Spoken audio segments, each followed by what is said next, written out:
ਮੈਂ ਕੀਤਿਆਂ ਉਹ ਨਜ਼ਰ ਨਾ ਆਵੇ। ਮੈਂ ਕੀਤਿਆਂ ਉਹ ਨਜ਼ਰ ਨਾ ਆਵੇ। ਉਹ ਤਾਂ ਰਹਿੰਦਾ ਮੈਂ ਦੇ ਓਲੇ, ਹਰ ਘਟੇ ਅੰਦਰ ਮੇਰਾ ਸਾਈਂ ਵਸਦਾ। ਹਰ ਘਟੇ ਅੰਦਰ ਮੇਰਾ ਸਾਈਂ ਵਸਦਾ ਤੇ ਮੂਰਖ ਬਾਹਰੋਂ ਟੋਲੇ। ਤੁਹਾਡੇ ਨਾਲ ਅਸੀਂ ਪੰਜਾਬੀ ਕਵਿਤਾ ਦੀ ਕਿਸੇ ਨਾ ਕਿਸੇ ਕਵੀ ਦੀ ਮੁਲਾਕਾਤ ਕਰਾਉਂਦੇ ਹਾਂ ਜਿਨ੍ਹਾਂ ਨੇ ਪੰਜਾਬੀ ਸਾਹਿਤ ਵਿੱਚ ਆਪਣਾ ਅਣਮੁੱਲਾ ਯੋਗਦਾਨ ਪਾਇਆ ਹੁੰਦਾ ਹੈ। ਅੱਜ ਜਿਸ ਸ਼ਖਸੀਅਤ ਨਾਲ ਤੁਹਾਡੀ ਅਸੀਂ ਮੁਲਾਕਾਤ ਕਰਾਉਣ ਜਾ ਰਹੇ ਹਾਂ ਉਹਨਾਂ ਦਾ ਨਾਮ ਹੈ ਸਰਦਾਰ ਹਰਦਰਸ਼ਨ ਸਿੰਘ ਕਮਲ। ਉਹਨਾਂ ਦਾ ਸਾਹਿਤਕ ਸਫ਼ਰ ਉਹਨਾਂ ਦੀ ਪਹਿਲੀ ਕਿਤਾਬ ਉਜਾੜ ਪਈਆਂ ਰਾਹਾਂ ਨਾਲ ਸ਼ੁਰੂਆਤ ਹੋਇਆ।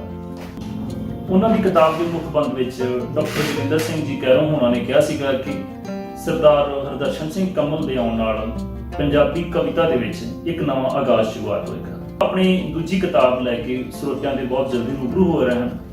ਆਓ ਉਹਨਾਂ ਨਾਲ ਅਸੀਂ ਤੁਹਾਡੀ ਡਾਇਰੈਕਟ ਗੱਲ ਕਰਵਾਉਂਦੇ ਹਾਂ। ਸਰਦਾਰ ਹਰਦਰਸ਼ਨ ਸਿੰਘ ਜੀ ਕਮਲ ਜੀ, ਤੁਹਾਡਾ ਸਾਡੇ ਸਟੂਡੀਓ ਵਿੱਚ ਸਵਾਗਤ ਹੈ ਜੀ। ਧੰਨਵਾਦ ਜੀ। ਹਰਦਰਸ਼ਨ ਸਿੰਘ ਜੀ, ਤੁਸੀਂ ਆਪਣੇ ਬਾਰੇ ਅਤੇ ਆਪਣੇ ਪਰਿਵਾਰ ਬਾਰੇ ਸਾਡੇ ਦਰਸ਼ਕਾਂ ਨਾਲ ਸਾਂਝ ਪਾਓ। ਸਭ ਤੋਂ ਪਹਿਲਾਂ ਮੈਂ ਇੰਡੋ ਏਸ਼ੀਆ ਚੈਨਲ ਦਾ ਧੰਨਵਾਦ ਕਰਦਾ ਹਾਂ ਕਿ ਉਹਨਾਂ ਨੇ ਮੈਨੂੰ ਦਰਸ਼ਕਾਂ ਦੇ ਰੂਬਰੂ ਹੋਣ ਦਾ ਮੌਕਾ ਦਿੱਤਾ ਉਹਨਾਂ ਨੇ। ਮੇਰਾ ਨਾਮ ਹਰਦਰਸ਼ਨ ਸਿੰਘ ਕਮਲ, ਜਿੱਦਾਂ ਕਿ ਸੁਖਵੰਤ ਜੀ ਨੇ ਦੱਸ ਦਿੱਤਾ ਹੈ। ਮੇਰਾ ਜਨਮ 10 ਮਈ 1986 ਵਿੱਚ ਪਿੰਡ ਫਿੱਦੀ ਵਿਖੇ ਸਰਦਾਰ ਸੁੱਚਾ ਸਿੰਘ ਜੀ ਅਤੇ ਮਾਤਾ ਗੁਰਬਚਨ ਕੌਰ ਜੀ ਦੀ ਕੁੱਖੋਂ ਹੋਇਆ। ਘਰ ਵਿੱਚ ਤੰਗੀਆਂ ਤੁਰਸ਼ੀਆਂ ਹੋਣ ਦੇ ਬਾਵਜੂਦ ਮੇਰੇ ਪਿਤਾ ਜੀ ਨੇ ਮੈਨੂੰ ਉੱਚ ਵਿੱਦਿਆ ਲਈ ਹਮੇਸ਼ਾ ਹੌਸਲਾ ਦਿੱਤਾ। ਮੇਰੇ ਨਾਲ ਖੜਦੇ ਰਹੇ। ਉਹਨਾਂ ਦੀ ਬਦੌਲਤ ਹੀ ਮੈਂ ਅੱਜ ਇੱਥੇ ਬੈਠਾ ਹਾਂ। ਉਹਨਾਂ ਦੇ ਜ਼ਰੀਏ ਹੀ ਮੈਨੂੰ ਜਿਹੜਾ ਕਵਿਤਾ ਦਾ ਜਿਹੜਾ ਸ਼ੌਂਕ ਹੈ ਪੈਦਾ ਹੋਇਆ। ਮੇਰੇ ਪਿਤਾ ਜੀ ਅਕਸਰ ਆਪਣੀਆਂ ਲਿਖੀਆਂ ਹੋਈਆਂ ਕਵਿਤਾਵਾਂ ਬੋਲਦੇ ਹੁੰਦੇ ਸੀ। ਉਹਨਾਂ ਨੂੰ ਵੇਖ ਕੇ ਇਹ ਜਿਹੜਾ ਕਵਿਤਾ ਦਾ ਸ਼ੌਂਕ ਜਿਹੜਾ ਮੈਨੂੰ ਲੱਗਾ ਜੀ। ਹਰਦਰਸ਼ਨ ਸਿੰਘ ਜੀ, ਤੁਹਾਡੀ ਪਹਿਲੀ ਕਿਤਾਬ ਕਦੋਂ ਅਤੇ ਕਿਹੜੀ ਸੀ ਅਤੇ ਉਸ ਦਾ ਮੁੱਖ ਵਿਸ਼ਾ ਕੀ ਸੀਗਾ, ਉਹਦੇ ਬਾਰੇ ਜ਼ਰੂਰ। ਮੇਰੀ ਪਹਿਲੀ ਕਿਤਾਬ ਜੁਲਾਈ 2012 ਵਿੱਚ ਪ੍ਰਕਾਸ਼ਿਤ ਹੋਈ ਸੀ, ਉਜਾੜ ਪਈਆਂ ਰਾਹਾਂ। ਇਸ ਕਿਤਾਬ ਦਾ ਜਿਹੜਾ ਸੁਭਾਅ ਆ ਇਸ ਤਰ੍ਹਾਂ ਬਣਿਆ ਕਿ ਸਰਦਾਰ ਜੋਗਿੰਦਰ ਸਿੰਘ ਜੀ ਫੁੱਲ ਹੋਣੀ ਉਸ ਸਮੇਂ ਮਾਝੇ ਦੇ ਮੋਤੀ ਮਹਾਨ ਕੋਚ ਜਿਹੜਾ ਵਾ ਉਹ ਲਿਖ ਰਿਹਾ ਸੀ। ਉਹਨਾਂ ਨੇ ਮੇਰੀ ਰਹਿਨੁਮਾਈ ਕੀਤੀ, ਜਿਸ ਵਿੱਚ ਸਰਦਾਰ ਕੀਰਤ ਪ੍ਰਤਾਪ ਸਿੰਘ ਪੰਨੂ ਜੀ, ਡਾਕਟਰ ਜੋਗਿੰਦਰ ਸਿੰਘ ਕੈਰੋਂ, ਸਰਦਾਰ ਸ਼੍ਰੀ ਨਰੇਸ਼ ਕੋਹਲੀ ਜੀ, ਉਹਨਾਂ ਨੇ ਮੇਰਾ ਬਹੁਤ ਸਾਥ ਦਿੱਤਾ ਤੇ ਮੈਨੂੰ ਇਸ ਕਿਤਾਬ ਨੂੰ ਲੋਕਾਂ ਦੇ ਰੂਬਰੂ ਕਰਨ ਦਾ ਜਿਹੜਾ ਮੌਕਾ ਮਿਲਿਆ। ਇਸ ਕਿਤਾਬ ਦਾ ਜਿਹੜਾ ਮੁੱਖ ਵਿਸ਼ਾ ਹੈਗਾ ਸੀ ਗੁਰਬਤ ਭਰੀ ਜ਼ਿੰਦਗੀ ਨੂੰ ਲੋਕਾਂ ਦੇ ਰੂਬਰੂ ਕਰਨਾ। ਆਰਥਿਕ ਤੰਗੀਆਂ ਵਿੱਚ ਜਦੋਂ ਇਨਸਾਨ ਹੁੰਦਾ ਹੈ ਤੇ ਉਸ ਨੂੰ ਉਹਨਾਂ ਆਰਥਿਕ ਤੰਗੀਆਂ ਤੋਂ ਕਿਸ ਤਰ੍ਹਾਂ ਬਾਹਰ ਆਉਣਾ ਹੈ, ਉਹਨਾਂ ਦਾ ਆਰਥਿਕ ਪੱਧਰ ਕਿਸ ਤਰ੍ਹਾਂ ਹੁੰਦਾ ਹੈ, ਇਸ ਬਾਰੇ ਜਿਹੜੇ ਵਿਸ਼ੇ ਲੈ ਗਏ ਸੀ। ਕਮਲ ਭਾਜੀ, ਤੁਸੀਂ ਆਪਣੀਆਂ ਕਵਿਤਾਵਾਂ ਦੇ ਵਿੱਚ ਗੁਰਬਤ ਨਾਲ ਲਿਤੜੇ ਹੋਏ ਲੋਕਾਂ ਦੀ ਗੱਲ ਕਰਦੇ ਹੋ। ਤੁਹਾਡੀਆਂ ਕਵਿਤਾਵਾਂ ਦਾ ਮੁੱਖ ਵਿਸ਼ਾ ਉਜਾੜ ਪਈਆਂ ਰਾਹਾਂ ਵਿੱਚ ਹੀ ਹੈ। ਜਿਹੜੀ ਤੁਹਾਡੀ ਨਵੀਂ ਕਿਤਾਬ ਆ ਰਹੀ ਹੈ, ਸਾਨੂੰ ਉਹਦੇ ਬਾਰੇ ਕੁਝ ਜਾਣਕਾਰੀ ਦਿਓ। ਮੇਰੀ ਨਵੀਂ ਕਿਤਾਬ ਦਾ ਨਾਮ ਵੈਰਾਗ ਮਾਲਾ ਹੈ। ਜਿਹੜੀ ਮੇਰੀ ਕਿਤਾਬ ਜਿਹੜੀ ਆ ਉਹ ਅੱਜ ਜੋ ਕਰੋਨਾ ਦੀ ਮਹਾਮਾਰੀ ਫੈਲ ਰਹੀ ਆ ਜਾਂ ਚੱਲ ਰਹੀ ਆ, ਉਹਦੇ ਕਾਰਨ ਜਿਹੜੀ ਉਹ ਲੋਕ ਅਰਪਿਤ ਨਹੀਂ ਹੋ ਚੁੱਕੀ। ਮੇਰੀ ਜਿਹੜੀ ਕਿਤਾਬ ਹੈ ਵੈਰਾਗ ਮਾਲਾ ਉਹ ਛਪ ਚੁੱਕੀ ਹੈ। ਜਦੋਂ ਹੀ ਪ੍ਰਮਾਤਮਾ ਵੱਲੋਂ ਇਸ ਜਿਹੜੀ ਆਫਤ ਆਈ ਹੋਈ ਹੈ ਖਤਮ ਹੁੰਦੀ ਆ, ਮੈਂ ਬਹੁਤ ਜਲਦੀ ਜਿਹੜੀ ਉਹ ਕਿਤਾਬ ਲੋਕਾਂ ਦੇ ਸਾਹਮਣੇ ਲੋਕ ਅਰਪਿਤ ਕਰੂੰਗਾ। ਇਹ ਕਿਤਾਬ ਪਹਿਲੀ ਕਿਤਾਬ ਨਾਲੋਂ ਵਿਸ਼ੇ ਪੱਖੋਂ ਕਾਫੀ ਹਟ ਗਿਆ, ਕਿਉਂਕਿ ਇਸ ਕਿਤਾਬ ਵਿੱਚ ਰੂਹਾਨੀਅਤ ਦਾ ਸੰਦੇਸ਼ ਹੈ, ਰੂਹਾਨੀਅਤ ਦੀ ਗੱਲ ਹੈ, ਅੰਦਰਲੀ ਗੱਲ ਹੈ। ਜਿਵੇਂ ਕਿ ਮੈਂ ਤੁਹਾਨੂੰ ਦੱਸਣਾ ਚਾਹੁੰਦਾ ਇਹਦੇ ਵਿੱਚ ਕੁਝ ਬੋਲ ਕੇ। ਮੈਂ ਕੀਤਿਆਂ ਉਹ ਨਜ਼ਰ ਨਹੀਂ ਆਉਂਦਾ। ਮੈਂ ਕੀਤਿਆਂ ਉਹ ਨਜ਼ਰ ਨਹੀਂ ਆਉਂਦਾ। ਉਹ ਤਾਂ ਰਹਿੰਦਾ ਮੈਂ ਦੇ ਓਲੇ, ਹਰ ਘਟੇ ਅੰਦਰ ਮੇਰਾ ਸਾਈਂ ਵਸਦਾ ਤੇ ਮੂਰਖ ਬਾਹਰੋਂ ਟੋਲੇ। ਸਿਦਕ ਸਬੂਰੀ ਭੁੱਲ ਕੇ ਬਹਿ ਗਏ, ਥਾਂ ਰੱਖਦੇ ਓਟਾਂ। ਸਿਦਕ ਸਬੂਰੀ ਭੁੱਲ ਕੇ ਬਹਿ ਗਏ, ਥਾਂ ਰੱਖਦੇ ਓਟਾਂ। ਆਪੇ ਦੀ ਕਦੀ ਖੋਜ ਨਾ ਕੀਤੀ, ਤਾਂ ਹੀ ਉਹ ਖਾਂਦੇ ਚੋਟਾਂ। ਇਸ ਦੇ ਵਿੱਚ ਰੂਹਾਨੀਅਤ ਦੀ ਗੱਲ ਕੀਤੀ ਗਈ ਆ। ਮੈਂ ਕੋਸ਼ਿਸ਼ ਕੀਤੀ ਆ ਕਿ ਮਾਲਕ ਨੇ ਜਿੰਨੀ ਕਿ ਮੈਨੂੰ ਸੋਝੀ ਦਿੱਤੀ ਆ, ਜਿੰਨੀ ਕਿ ਮੈਨੂੰ ਮੱਤ ਬਖਸ਼ੀ ਆ, ਉਹਦੇ ਅਨੁਸਾਰ ਮੈਂ ਆਪਣੇ ਅਨੁਭਵਾਂ ਨੂੰ, ਆਪਣੇ ਵਿਚਾਰਾਂ ਨੂੰ ਕਵਿਤਾ ਦੇ ਰਾਹੀਂ ਆਪਣੀ ਪਾਠਕਾਂ ਦੇ ਨਾਲ ਸਾਂਝਾ ਕਰਨ ਦੀ ਕੋਸ਼ਿਸ਼ ਕੀਤੀ। ਕਮਲ ਜੀ, ਤੁਸੀਂ ਇਹ ਨਾਲ ਮੈਂ ਸੁਣਿਆ ਤੁਸੀਂ ਜੌਬ ਵੀ ਕਰਦੇ ਹੋ। ਜੌਬ ਦੇ ਨਾਲ ਨਾਲ ਤੁਸੀਂ ਕਵਿਤਾ ਲਈ ਕਿੱਦਾਂ ਸਮਾਂ ਕੱਢਦੇ ਹੋ ਅਤੇ ਤੁਸੀਂ ਕਿੱਥੇ ਜੌਬ ਕਰ ਰਹੇ ਹੋ, ਇਹਦੇ ਬਾਰੇ ਸਾਡੇ ਪਾਠਕਾਂ ਨੂੰ ਜ਼ਰੂਰ ਜਾਣਕਾਰੀ ਦਿਓ। ਮੈਂ ਬਤੌਰ ਕਲਰਕ 2004 ਦੇ ਵਿੱਚ ਦਫ਼ਤਰ ਡਿਪਟੀ ਕਮਿਸ਼ਨਰ ਤਰਨਤਾਰਨ ਵਿੱਚ ਆਪਣੀ ਹਾਜ਼ਰੀ ਦਿੱਤੀ ਸੀ। ਉਸ ਤੋਂ ਬਾਅਦ ਮੈਂ ਪ੍ਰਮੋਟ ਹੋ ਗਿਆ, ਪਦੋन्नत ਹੋ ਗਿਆ, ਡੀਸੀ ਦਫ਼ਤਰ ਤਰਨਤਾਰਨ ਆ ਗਿਆ। ਇਸ ਸਮੇਂ ਮੈਂ ਐਸਡੀਐਮ ਦਫ਼ਤਰ ਖਡੂਰ ਸਾਹਿਬ ਵਿਖੇ ਬਤੌਰ ਸੀਨੀਅਰ ਸਹਾਇਕ ਕੰਮ ਕਰ ਰਿਹਾ ਹਾਂ। ਕਵਿਤਾ ਲਈ ਟਾਈਮ ਕੱਢਣ ਦੀ ਲੋੜ ਨਹੀਂ ਪੈਂਦੀ। ਕਵਿਤਾ ਬੰਦਾ ਲਿਖ ਨਹੀਂ ਸਕਦਾ, ਕਵਿਤਾ ਆਪਣੇ ਆਪ ਬੰਦੇ ਤੱਕ ਪਹੁੰਚ ਕਰਦੀ ਹੈ। ਬਸ ਬੰਦੇ ਨੂੰ ਥੋੜੀ ਹਿੰਮਤ ਕਰਨੀ ਪੈਂਦੀ ਹੈ। ਜੋ ਵਿਚਾਰ, ਜੋ ਖਿਆਲ ਤੁਹਾਡੇ ਮਨ ਦੇ ਵਿੱਚ ਆਉਂਦੇ ਆ, ਉਹਨਾਂ ਨੂੰ ਤੁਸੀਂ ਕਾਗਜ਼ ਦੇ ਉੱਤੇ ਉਤਾਰਨਾ ਹੁੰਦਾ ਹੈ। ਤੁਹਾਡੇ ਵਿਚਾਰਾਂ ਦੀ ਜਿਹੜੀ ਸਾਂਝ ਆ ਉਹ ਲੋਕਾਂ ਤੱਕ ਕਲਮ ਦੇ ਰਾਹੀਂ ਜਾਂਦੀ ਹੈ। ਠੀਕ ਹੈ ਜੀ। ਕਮਲ ਜੀ, ਤੁਸੀਂ ਸਾਨੂੰ ਇਹ ਦੱਸੋ ਕਿ ਤੁਸੀਂ ਕਿਸੇ ਸਾਹਿਤ ਸਭਾ ਦੇ ਨਾਲ ਜਾਂ ਕਿਸੇ ਸੁਸਾਇਟੀ ਦੇ ਨਾਲ ਸੰਬੰਧ ਰੱਖਦੇ ਹੋ ਜਾਂ ਤੁਸੀਂ ਖੁਦ ਤੌਰ ਤੇ ਲਿਖ ਰਹੇ ਹੋ? ਮੈਂ ਬਹੁਤ ਹੀ ਧੰਨਵਾਦੀ ਹਾਂ ਸਰਦਾਰ ਜਸਵਿੰਦਰ ਸਿੰਘ ਜੀ, ਪ੍ਰਧਾਨ ਪੰਜਾਬੀ ਸਾਹਿਤ ਸਭਾ ਤਰਨਤਾਰਨ। ਉਹਨਾਂ ਨੇ ਪਹਿਲੀ ਵਾਰੀ ਮੈਨੂੰ ਆਪਣੀ ਸਾਹਿਤ ਸਭਾ ਦੇ ਵਿੱਚ ਬਤੌਰ ਮੈਂਬਰ ਲਿਆ ਸੀ। ਉਸ ਤੋਂ ਬਾਅਦ ਸਾਡੇ ਮਰਹੂਮ ਸਰਦਾਰ ਜਗਬੀਰ ਸਿੰਘ ਜੀ ਤੀਰ ਹੋਣੀ, ਉਹਨਾਂ ਨੇ ਮੈਨੂੰ ਬਹੁਤ ਹੌਸਲਾ ਦਿੱਤਾ। ਉਹਨਾਂ ਦੀ ਸਭਾ ਦੇ ਨਾਲ ਵੀ ਮੈਂ ਜੁੜਿਆ ਰਿਹਾ ਹਾਂ। ਇਸ ਸਮੇਂ ਮੈਂ ਮਾਝਾ ਜਨਵਾਦੀ ਲਿਖਾਰੀ ਸਭਾ ਮਜਲਿਸ ਦਾ ਬਤੌਰ ਜਨਰਲ ਸਕੱਤਰ ਜਿਹੜਾ ਮੈਂ ਆਪਣੀ ਸੇਵਾ ਨਿਭਾ ਰਿਹਾ ਹਾਂ। ਸਾਡੇ ਪ੍ਰਧਾਨ ਨਵਦੀਪ ਸਿੰਘ ਵਿਦੇਸ਼ਾ ਜੀ, ਸਾਡੇ ਤਰਨਤਾਰਨ ਇਕਾਈ ਦੇ ਪ੍ਰਧਾਨ ਸਰਦਾਰ ਕੀਰ ਸਿੰਘ ਪੰਨੂ ਜੀ, ਜਿਨ੍ਹਾਂ ਦੀ ਰਹਿਨੁਮਾਈ ਹੇਠ ਅਸੀਂ ਆਪਣੀ ਜਿਹੜੀ ਸਾਹਿਤ ਸਮਾਗਮ ਜਿਹੜੇ ਆ ਜਾਂ ਸਾਹਿਤਕ ਗਤੀਵਿਧੀਆਂ ਜਿਹੜੀਆਂ ਉਹ ਆਯੋਜਨ। ਕਮਲ ਜੀ, ਤੁਹਾਡੀਆਂ ਰਚਨਾਵਾਂ ਦਾ ਮੁੱਖ ਵਿਸ਼ਾ ਕੀ ਹੈ? ਕੀ ਤੁਸੀਂ ਕਵਿਤਾ ਹੀ ਲਿਖਦੇ ਹੋ ਜਾਂ ਕਿਸੇ ਹੋਰ ਵੰਨਗੀ ਵਿੱਚ ਵੀ ਕੰਮ ਕਰਦੇ ਹੋ? ਇਹ ਬਹੁਤ ਵਧੀਆ ਤੁਹਾਡਾ ਸਵਾਲ ਹੈ ਜੀ। ਮੈਂ ਜਦੋਂ 12ਵੀਂ ਜਮਾਤ ਵਿੱਚ ਪੜ੍ਹਦਾ ਸੀ, ਉਸ ਸਮੇਂ ਸਪੋਕਸਮੈਨ ਨੇ ਜਿਹੜਾ ਮੇਰਾ ਪਹਿਲਾ ਲੇਖ ਜਿਹੜਾ ਪ੍ਰਕਾਸ਼ਿਤ ਕੀਤਾ ਸੀ, ਜਿਹਦਾ ਵਿਸ਼ਾ ਸਮਾਜਿਕ ਪੱਖ ਸੀ। ਕਵਿਤਾ ਦੇ ਨਾਲ ਨਾਲ ਮੇਰੇ ਜਿਹੜੇ ਲੇਖ ਆ ਉਹ ਵੱਖ-ਵੱਖ ਅਖਬਾਰਾਂ ਦੇ ਵਿੱਚ ਵੱਖ-ਵੱਖ ਸਮਿਆਂ ਦੇ ਉੱਤੇ ਜਿਹੜੇ ਛਪਦੇ ਰਹੇ। ਮੇਰੇ ਲੇਖ ਦਾ ਜਿਹੜਾ ਵਿਸ਼ਾ ਉਹ ਸਮਾਜਿਕ ਹੁੰਦਾ ਹੈ, ਆਰਥਿਕ ਹੁੰਦਾ ਹੈ ਤੇ ਧਾਰਮਿਕ ਸਮਾਜਿਕ ਪੱਖ ਜਿਹੜੇ ਧਾਰਮਿਕ ਦੇ ਉਹ ਉਹਨਾਂ ਵਿਸ਼ਿਆਂ ਦੇ ਵਿੱਚ ਰੱਖੇ ਜਾਂਦੇ, ਤਾਂ ਕਿ ਲੋਕਾਂ ਨੂੰ ਧਰਮ ਦੇ ਨਾਲ ਨਾਲ ਸਮਾਜਿਕ ਜਿਹੜੀ ਉਹਨਾਂ ਦੀ ਨੈਤਿਕਤਾ ਜਾਂ ਜ਼ਿੰਮੇਵਾਰੀ ਆ ਉਹਨਾਂ ਬਾਰੇ ਉਹਨਾਂ ਨੂੰ ਜਾਣੂ ਕਰਵਾਇਆ ਜਾ ਸਕੇ। ਕਮਲ ਜੀ, ਤੁਸੀਂ ਆਪਣੇ ਪਰਿਵਾਰ ਬਾਰੇ ਦੱਸੋ ਕਿ ਤੁਹਾਡੇ ਪਰਿਵਾਰ ਤੋਂ ਤੁਹਾਨੂੰ ਕਿਹੋ ਜਿਹਾ ਸਹਿਯੋਗ ਮਿਲਦਾ ਹੈ, ਖਾਸ ਕਰਕੇ ਇਹ ਸਮਾਜਿਕ ਚੇਤਨਾ ਦੀਆਂ ਕਵਿਤਾਵਾਂ ਲੋਕਾਂ ਸਾਹਮਣੇ ਆਉਣ?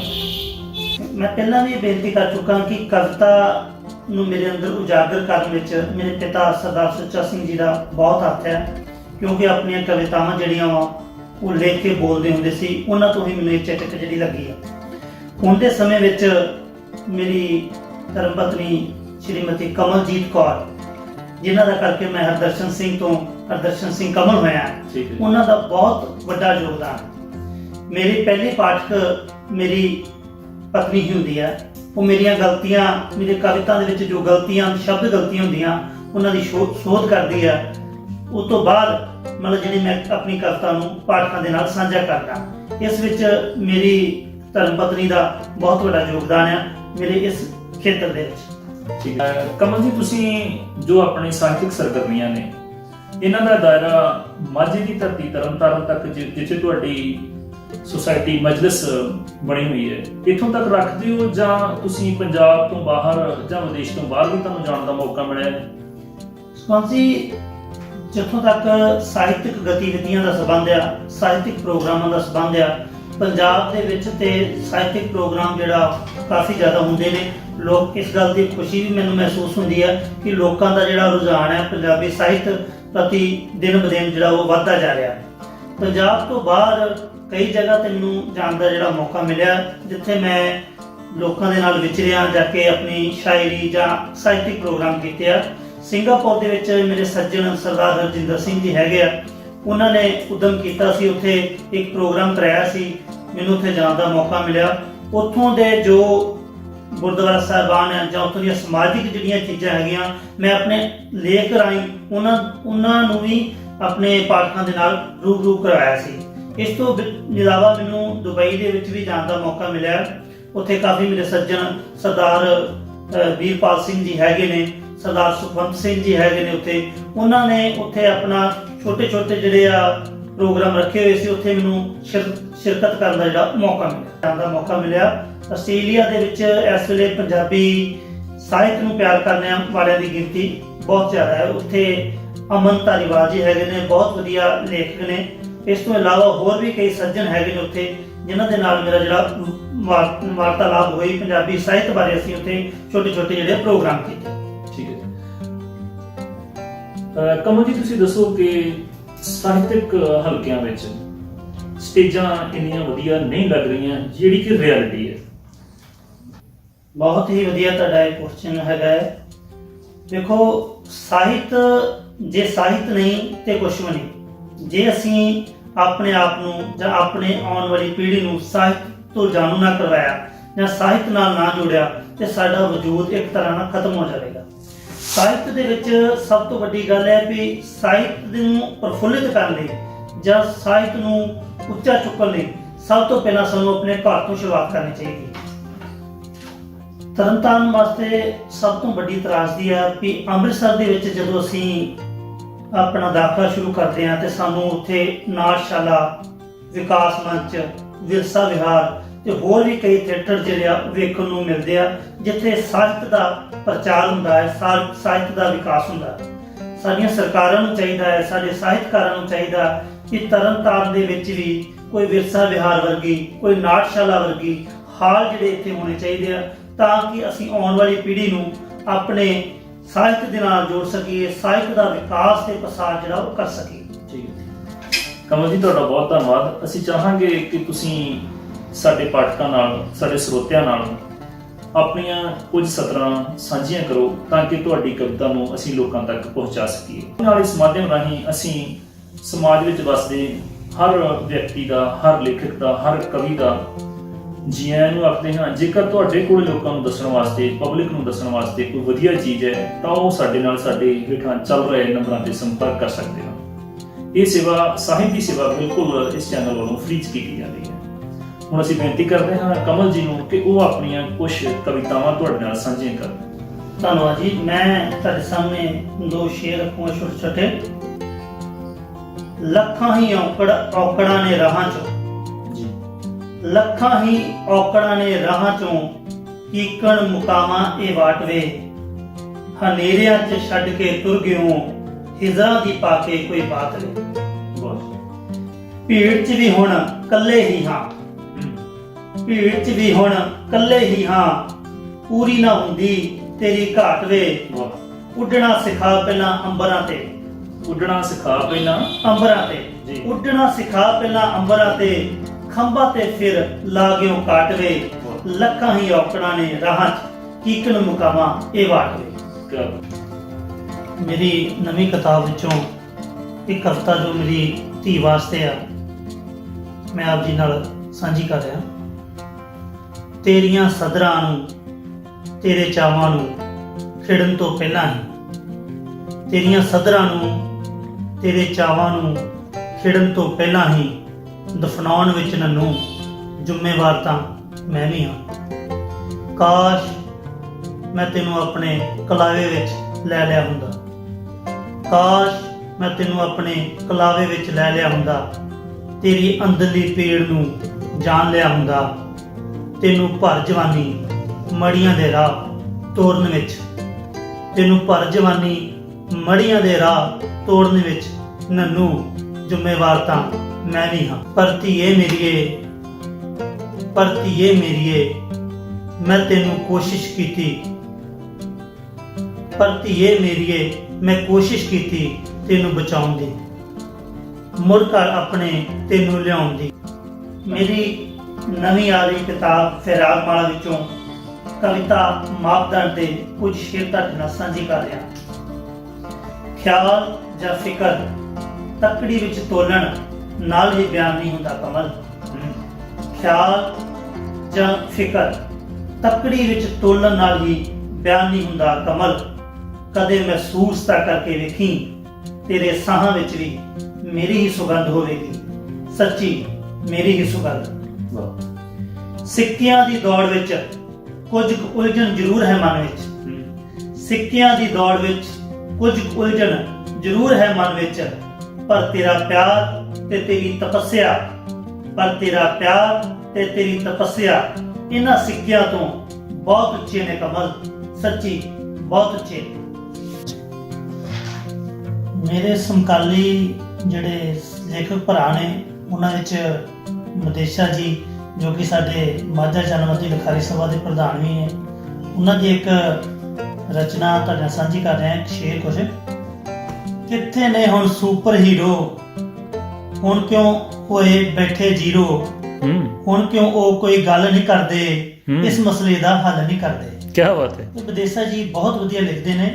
ਇਸੇ ਤਰ੍ਹਾਂ ਸਾਡੇ ਵੀਰ ਸਵਿੰਦਰ ਭੱਟੀ ਨੇ ਚੰਡੀਗੜ੍ਹ ਤੋਂ, ਬਹੁਤ ਹੀ ਵਧੀਆ ਲਿਖਦੇ ਨੇ। ਉਹਨਾਂ ਦੀ ਇੱਕ ਨਜ਼ਮ ਪੇਸ਼ ਕਰ ਰਿਹਾ।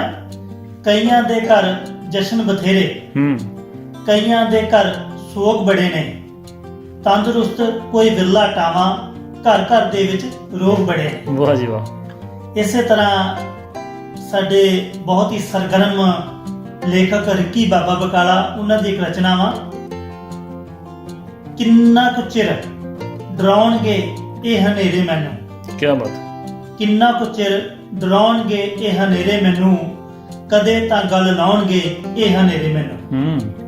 ਉਮੀਦ ਦਾ ਦਾਮਨ ਨਾ ਛੱਡਿਆ ਨਾ ਛੱਡਾਂਗਾ, ਉਮੀਦ ਦਾ ਦਾਮਨ ਨਾ ਛੱਡਿਆ ਨਾ ਛੱਡਾਂਗਾ, ਕਦੇ ਤਾਂ ਸਿਖਰ ਪਹੁੰਚਾਉਣਗੇ ਮੇਰੇ ਜੇਰੇ ਮੈਨੂੰ, ਮੇਰੇ ਜੇਰੇ ਮੈਨੂੰ। ਕੀ ਬਾਤ ਹੈ। ਇਸੇ ਤਰ੍ਹਾਂ ਸਾਡੇ ਬਹੁਤ ਹੀ ਵਧੀਆ ਲੇਖਿਕਾ ਭੈਣ ਕੁਲਜੀਤ ਕੌਰ ਮੰਡ, ਉਹਨਾਂ ਦਾ ਇੱਕ ਸ਼ੇਰ ਮੈਨੂੰ ਬੇहद ਪਸੰਦ ਆ।